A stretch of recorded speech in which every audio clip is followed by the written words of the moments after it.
Hi, everyone. Welcome. Today is the second of our speaker series here in Thrive Park. Today we have the founder of Thrive Park, Diane Amelia Read. We're so delighted to hear from you today. She's also co-founder of the Vitality Continuum, and she is going to speak today on moving our bootay, arse, whatever you want to call it. Ours. And I'm so excited to hear about it because I know movement is near and dear to my heart. So thanks so much for sharing your wisdom with us around this topic today, Diane Amelia. My great pleasure, co-founder of the Vitality Continuum, Teresa Lisum.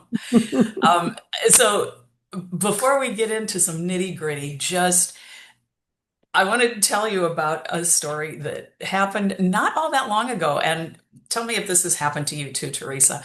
Um, I was getting up from the floor and I made a sound I'd never heard. And it wasn't a groan, it did not come from my mouth. It was like this noise from one of my joints. And it was like, what is this? And I don't know, has that happened to you? Oh yeah, yeah.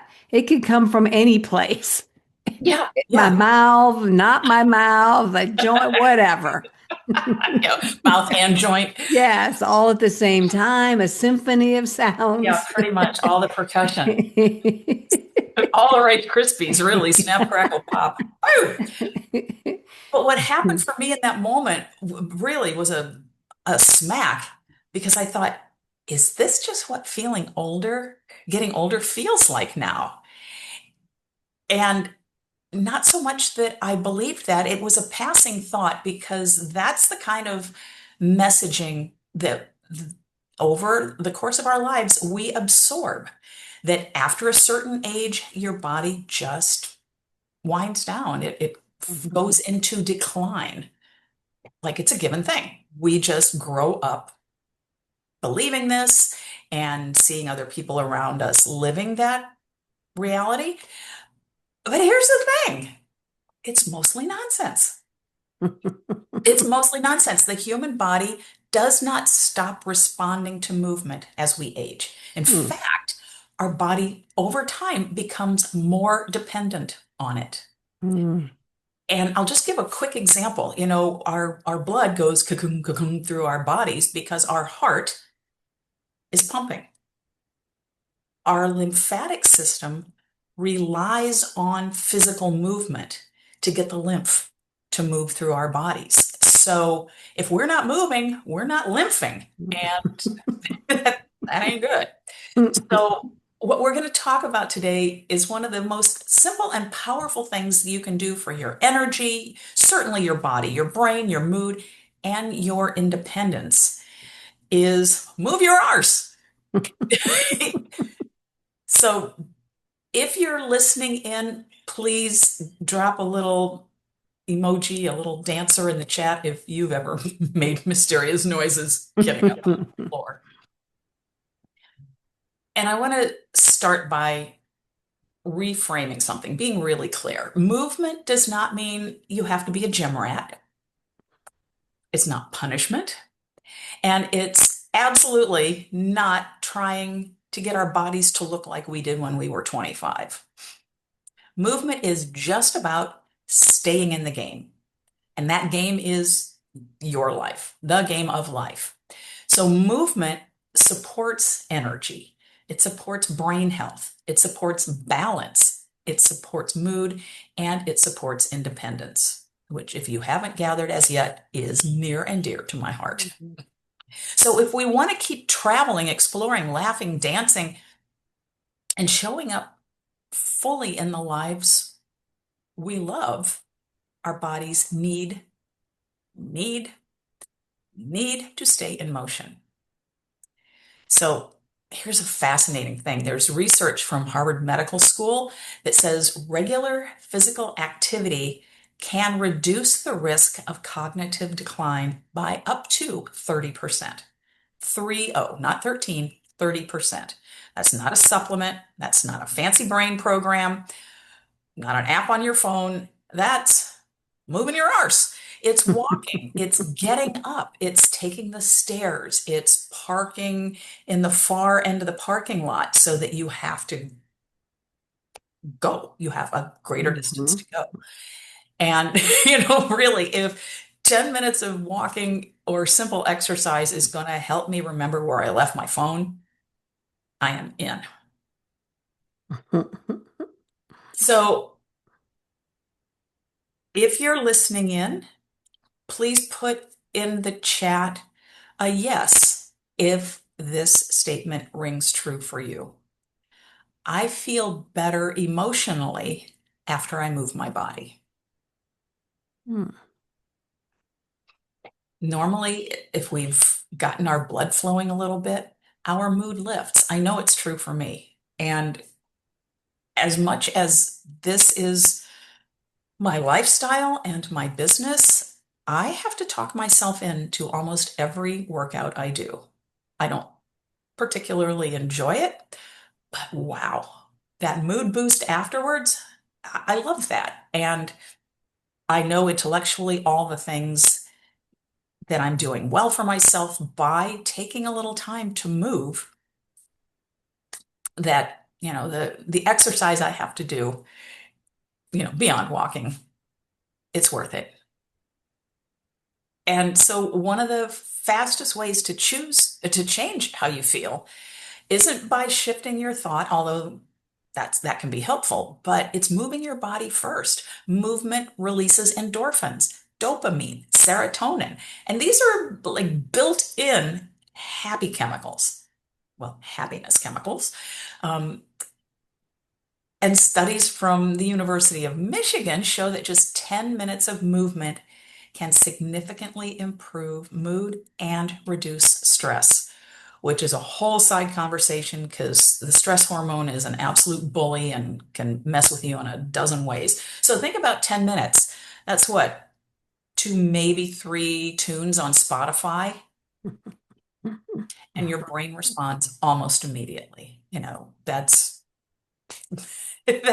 crank up the music and shuffle around the kitchen. A friend of mine was telling me, and this is not just limited to women. A friend of mine was telling me about, like, he got really injured reaching for the soap in the shower. Soap wasn't even on the ground. I mean, Oh, he wow. just torqued.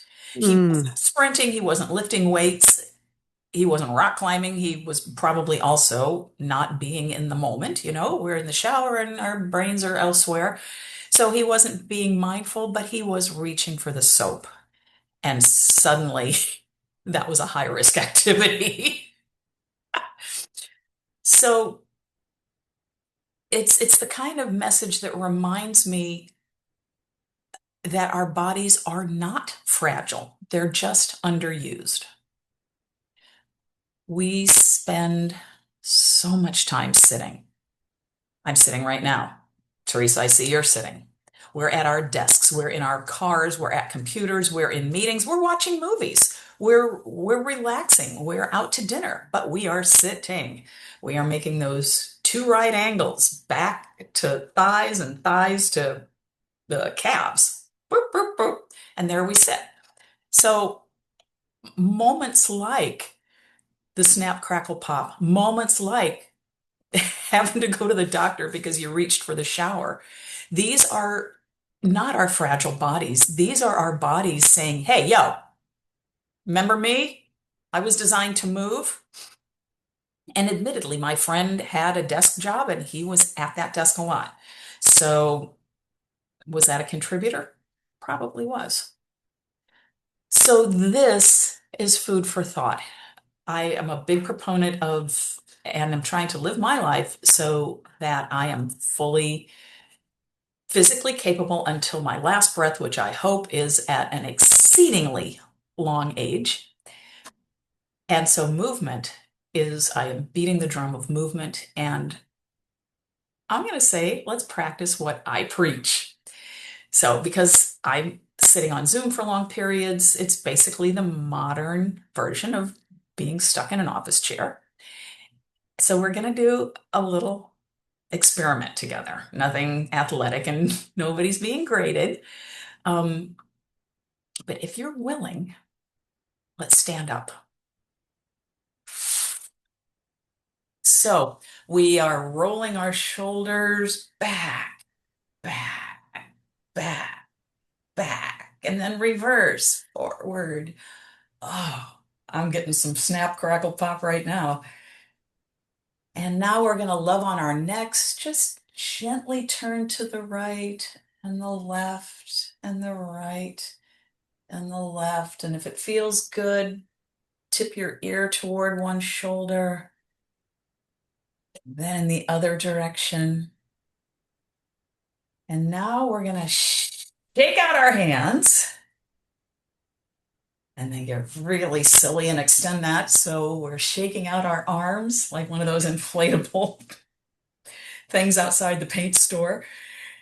And let's shake our legs. Shake it to the right, shake it to the left, kind of like the hokey pokey. And now I'm going to invite you to take a deep breath. Raise your arms up overhead. Deep breath in.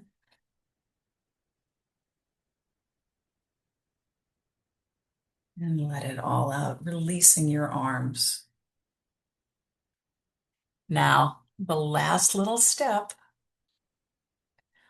we're going to wiggle, like just do a little bounce from side to side, or wiggle, or make your hips go in a big circle, or dance, and just move.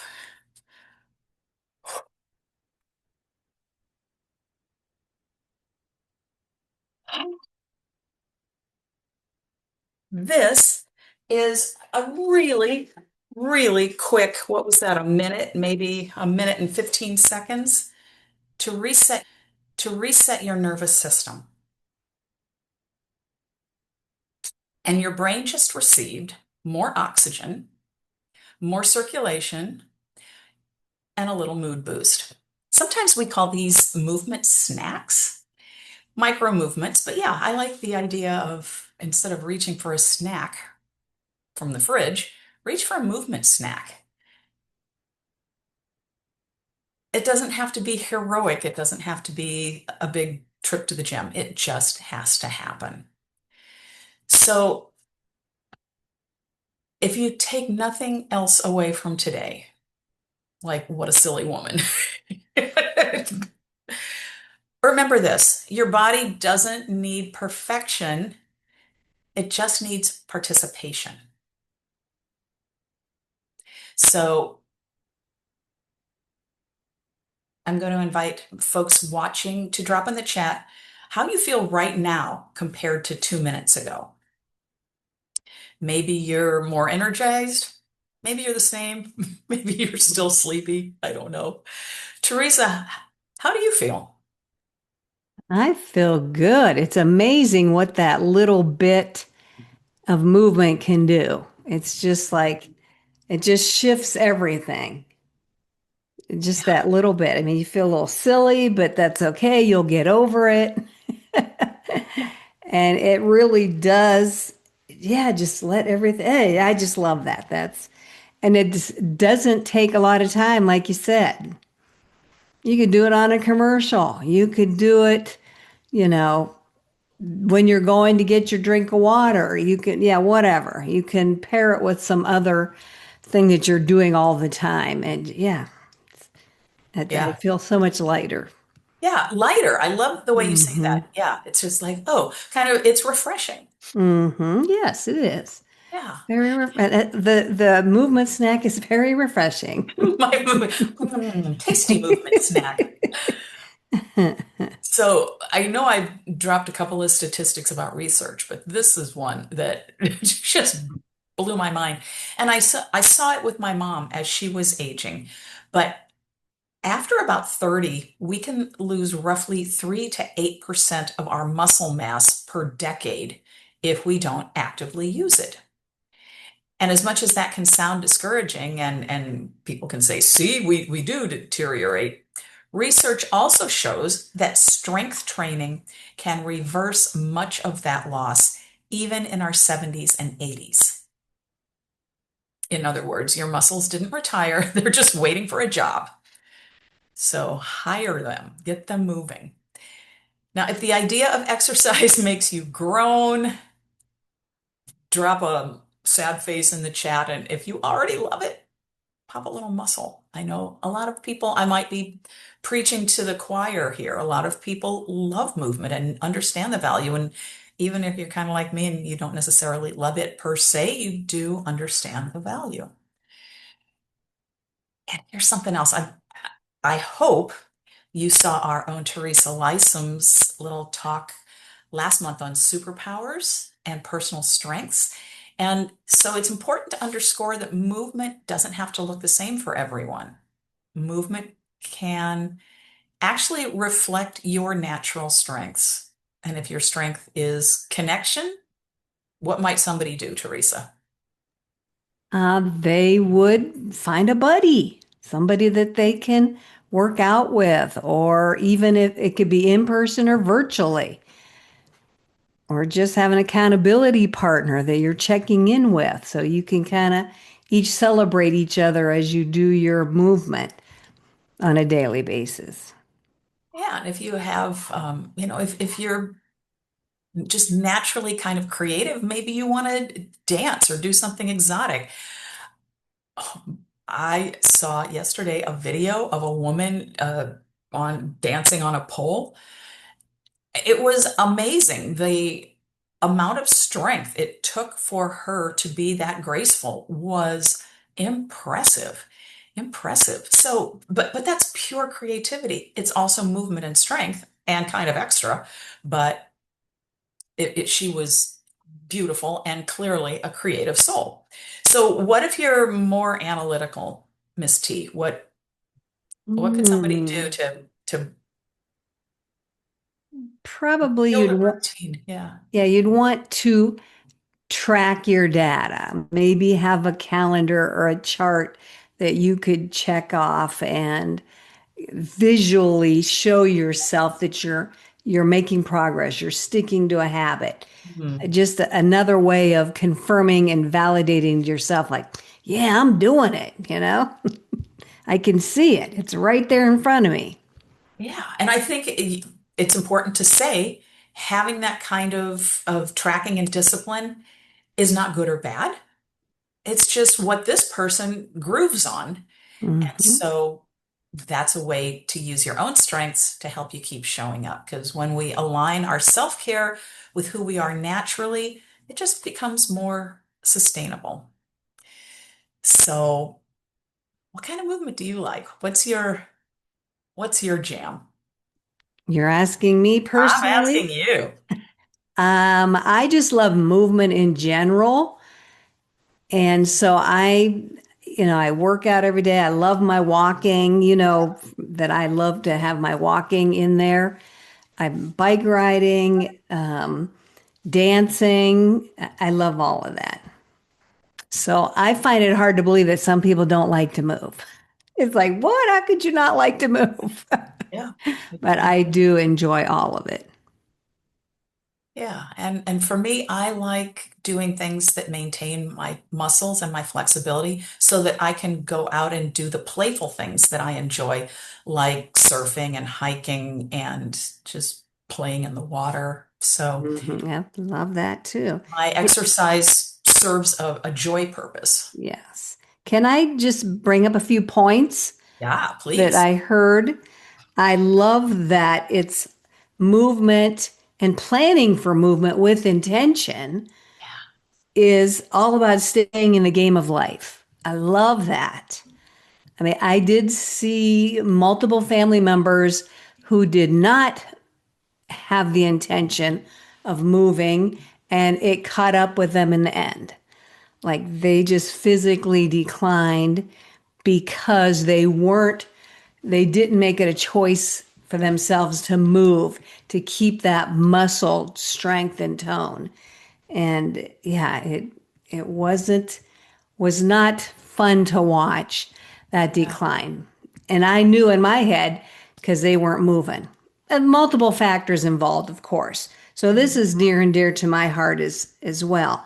So just enabling us to do regular things like getting up out of a chair, reaching for the soap, as in your friend's case, just those functional daily things, getting in and out of a car easily and with some energy. Those are all things that we need to maintain our ability to do as we mature Yeah, and move exactly. through life. And so it's important to really make this part of our daily habit in some form or fashion. Amen. Amen. It's all about just living our best lives and Yes, yes. investing in I love that. ourselves. So I'm going to offer a little summary and a challenge. It's a four segment move it rule. Move every day, lift something a little heavy a few times a week, walk more than you sit, and choose movement you enjoy. Mm-hmm. Because the best Okay. exercise for you is the one you actually do. Mm-hmm. And I'm going to kind of frame this next challenge as an experiment, just an experiment. For the next 7 days, move your body for at least 10 minutes a day. That's it. You can walk, stretch, dance in the kitchen, do squats while you're waiting for your tea water to boil, take the stairs, but every day, 10 minutes for just 7 days. And 1 week from today, notice three things: your energy, your mood, and the feeling in your body. Remember, this is not punishment. This is not a good, bad, definitely not a good girl, bad girl. I should do it, but I'm Mm-hmm. not doing it. No, this is about you participating in your own life for life. So I hope you're willing to try. Um, we talked today about fueling the body that carries all the superpowers that Teresa talks about, your wisdom, your leadership, your voice. They all live here inside our beautiful bodies. And so remember that, love on your body, be gentle with your body, be gentle with yourself, and most of all, go about it joyfully. Mm-hmm. Yes. And I might add, at any age, age is irrelevant. You can do this at any point in your life. My mom started going to the gym in her late, no, she was 80. Wow. Yeah. Wow. What an inspiration. Good for Yeah, her. crazy, right? But Mm. and she actually enjoyed it. She'd never seen herself as a fit as a gym rat, but Wow. there And at she was 80, at the gym. wow. That is fabulous. Yeah. Definitely an inspiration. And just again, 10 minutes. 10 minutes. I mean, it can be an accumulation of those 10 minutes, right? It could be those little snacks throughout the day. And it's not a large chunk of time. No, and it's not a large chunk of time. The benefits are disproportional. Mm-hmm. It's a Right. little bit of time with big, big benefits. So Right. dance in your kitchen, walk a little, stretch, move. Mm-hmm. I encourage you to do it 10 minutes for 7 days. Note what today is, what day is 7 days from now, and 10 minutes a day. You've got that. You've got that for Mm. yourself. Yes, you do. And So, I love the oh, investment in yourself. It's you're doing it for yourself. yes. Hmm. And I think it's timely to say that Teresa and I have come upon language for something we knew already, but joy is power. Hmm. So bring your joyful self to these 10 minutes every day for 7 days and just see how you feel. Hmm. Okay. So thank you so much. If there are questions, please pop them in the chat below, and we can't wait to hear from you. Thank you so Thanks much, for your Diane time. Amelia. Thanks everybody for listening. Thank you, Diane Amelia. And we look forward to the next in this speaker series. Absolutely. Lots of women with great stuff to say. All right. Bye bye.